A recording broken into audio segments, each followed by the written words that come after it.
gracias a la Sociedad Dominicana de Oftalmología por permitir que nosotros como enfermeras y técnicos podamos compartir nuestra experiencia y conocimiento en este lugar. Agradezco también infinitamente al doctor Carlino González por permitirme trabajar con él durante 3 décadas y a la doctora Leonor por darme esta oportunidad tan grandiosa de, por primera vez, en la historia de la oftalmología dominicana, una enfermera pueda también participar y dar de todo lo que tiene. Muchas gracias. Inmediatamente vamos a empezar hablando de lo que es el TAS. Todos conocemos este síndrome tóxico que se presenta en el segmento anterior justo después de una cirugía y que viene dando una visión borrosa al paciente que quedó perfecto en su día de cirugía y entonces comienza una presión significativa, elevada, intraocular, así también como ese edema de limbo a limbo. No es nada fácil cuando el doctor quiere ver a su posquirúrgico y encuentra este cuadro. Y dice, oye, pero si la cirugía fue perfecta. Entonces comienza la investigación. ¿Qué me diste? ¿Qué medicamento fue? ¿Estaban bien los cuchilletes o los queratomos? ¿Qué pasó ahí? ¿Por qué esta cirugía, que fue la más sencilla, el paciente mejor portado, de repente tiene esto? Y comenzamos inmediatamente a buscar qué pudo haber sido. ¿Sería una endotoxina bacteriana? ¿Sería algún agente conservante en los medicamentos? ¿La manipulación del lente intraocular? ¿O quizás la presencia de un textiloma? Comienzan muchas preguntas porque algo sucede y es que nadie se interesa por prevenirlo, sino cuando ya lo tiene.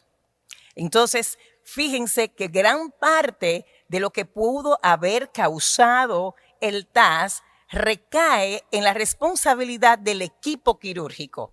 En este caso, tanto de los técnicos quirúrgicos como del trabajo de la enfermería, pues mucho de ello se vale a la esterilización y a la limpieza de los instrumentos.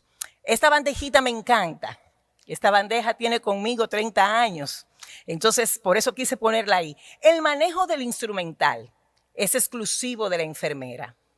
Ella es la que más toca los instrumentos, pues tiene que limpiarlos, lavarlos, esterilizarlos, ponerlo en la bandeja, pasárselo al doctor. El doctor viene tomando en su mano el instrumento cuando la enfermera se lo da, no antes. Entonces ella es la que tiene que velar por el cuidado estricto de ese instrumental para que llegue al cirujano en óptimas condiciones. Esto es lo que nos recuerda a nosotros 4 conceptos esenciales de la administración. Y dice, primero se planifica, se organiza, se supervisa y se controla. Tenemos que planificar qué vamos a hacer para que no suceda. Porque si puede suceder y hay algo que disminuye que eso pase, entonces aplíquelo. Organícese, tenga un lugar de trabajo adecuado, un lugar donde pueda lavar bien los instrumentos, y cuando digo con agua corriente, me refiero no a una agua corriente, sino a chorro, que pueda saber que lo que estaba en el instrumental salió de ahí también, que tenga un lugar donde pueda secarlo, donde tenga lo necesario e imprescindible para esterilizarlo de manera adecuada. Lo que es a gas, lo que es a vapor, lo que es a ultravioleta, que conozca estos conceptos importantes, porque ahí es donde vienen los problemas a veces. Yo recomiendo que el instrumental se lave con un cepillo. En este caso nosotros usamos uno de dientes, no tiene que ser así, usted puede conseguir un cepillo de cerdas suaves que sepa que puede ir a esos rinconcitos que realmente necesitan ser limpiados. Aquí hay un instrumental que no fue puesto a la ligera. Estamos viendo un bléfaro que tiene tornillos, estamos viendo los inyectores y las cánulas de irrigación y aspiración, que son de las que más necesitan limpiarse. Y a veces la enfermera en su rapidez le pasa una gasita o los deja ahí. y no toma el tiempo adecuado para limpiarlos. Esas cánulas de irrigación tienen que irrigarse con agua destilada para que todo lo que esté dentro salga, esos restos de BCS, de corteza, eso tiene que estar totalmente limpio. Entonces debe de estar, fíjense ahí el agua corriente y cómo va justo por donde entra el agua, la que aspira por la parte que aspira, la que irriga por la parte que irriga. Eso lo dice el manual. Por eso es tan importante leer. Este instrumental normalmente tiene tejidos y tiene sangre. ¿Por qué? Porque es el punch y se acerca mucho a esa parte. Tiene que saberse limpiar. Lo hice sin agua para que se den cuenta el movimiento que debe de tenerse para poder quitar esos restos de tejidos que pueden quedar en él y a veces están botos y dicen, ya esto no sirve, hay que cambiarlo. Y es que estaba sucio y con una buena limpieza vuelve otra vez ahí. ¿Qué tengo que esterilizar? Fíjense que para yo evitar el TAS, yo tengo que saber qué pongo después que lavo y dónde lo pongo. ¿Qué puedo esterilizar? Los inyectores, que son de polímero, los frascos, si están vacíos y están abiertos para que entre bien el gas. Esos lentes precorneales que usamos como los del agonio cuando toca, o los que usan en retina también. Suturas, solamente las de seda y nylon se pueden reesterilizar. Esas suturas autoabsorbibles se destruyen, se desbaratan. Y aunque usted la vea bien después que la esterilizó y diga, no, pero está íntegra, realmente no lo está. Ya comenzó su descomposición y entonces ya sabemos que esa no podemos usarla más. Podemos poner ahí las piezas de mano y hay una ventaja grande reesterilizándola a gas porque lo que tiene dentro, esos sensores electromagnéticos, se van a proteger más cuando se esteriliza de esta manera que poniéndolo a vapor continuamente, se van destruyendo. Y por eso es importante tener esto.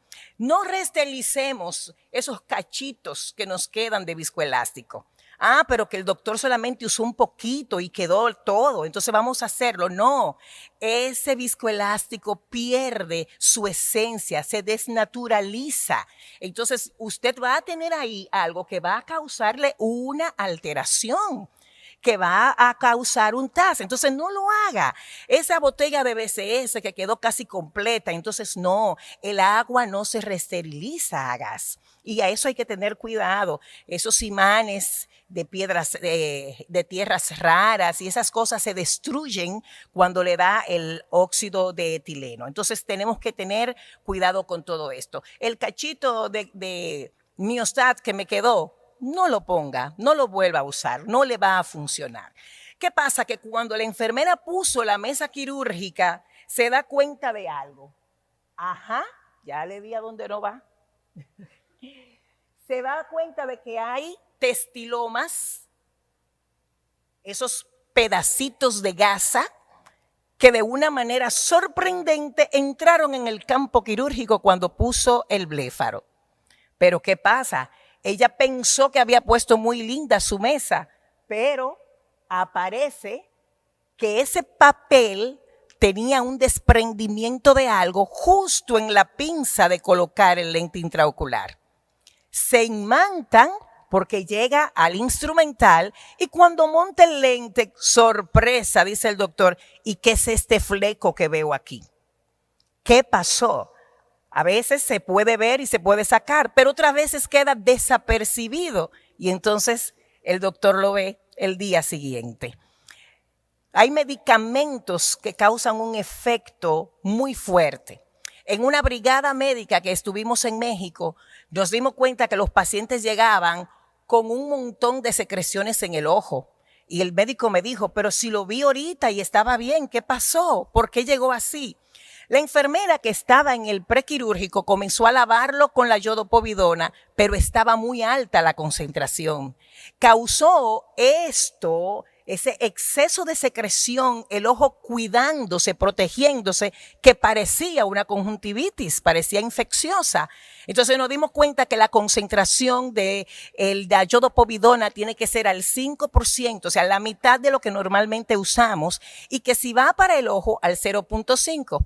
En otras palabras, A 15 ml de BCS se le añade medio cc de betadine para que pueda no causar daño en la córnea ni dañar el tejido del ojo, que es tan sensible y que lo conocemos.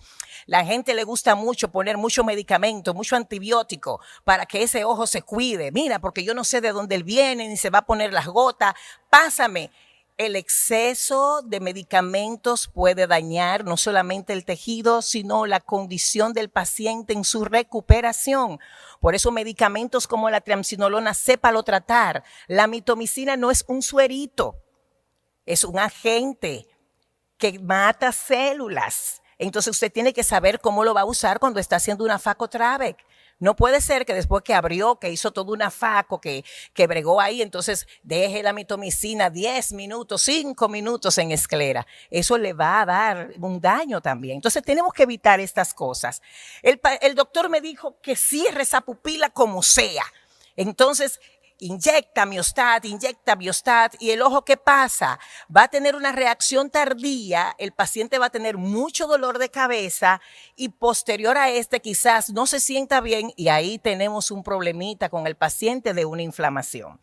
¿Qué es lo que quiero decir con todo esto? Si el equipo quirúrgico está bien entrenado y sabe guardar los protocolos y cuida bien todo, nosotros vamos a tener una prevención grandísima del TAS o de cualquier otro tipo de infección o inflamación que pueda causarse post cirugía. La limpieza, el cuidado de los protocolos son importantes en esto. Así que esta es parte de la bibliografía que tenemos, que pueden también localizar. Y muchas gracias.